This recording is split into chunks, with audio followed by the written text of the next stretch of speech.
আসসালামু আলাইকুম রহমতুল্লাহ। আজকে আমি একটা বার্তা দিতে চাই, যারা বাংলাদেশের ব্লগাররা আছে, যারা ঘুরতে যায় ট্যুরে, তাদের আমি বলবো ভাই, টাকা পয়সা খরচ করে এই নেপাল, তারপরে থাইল্যান্ড, ওসব জায়গায় না গিয়ে একবার সৌদি আরব আসেন।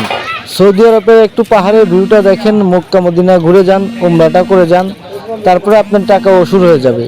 সারা জীবন ভাই শর্ট কাপড় পরা মেয়ে দেখলেন, এবার একটু বোরকা পরা মেয়েগুলো দেখে যান, ঠিক আছে? আর এখানকার ভিউটা দেখে যান, তাহলে বুঝতে পারবেন যে আসলে সৌদি আরব কত সুন্দর একটা জায়গা।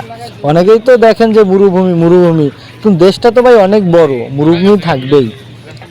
তো ভাই একবার আসেন, মক্কা মদিনা ঘুরে যান, পৃথিবীর সবচেয়ে সুন্দর জায়গা আমি বলি। আর শুধু আমি না, পৃথিবীর সবাই জানে যে মক্কা মদিনা একবার ঘুরে যান, ভালো লাগবে ইনশাল্লাহ। আপনার টাকা উসুল, যদি ভালো না লাগে ভাই, টাকা রিটার্ন দিয়ে দেব ইনশাল্লাহ।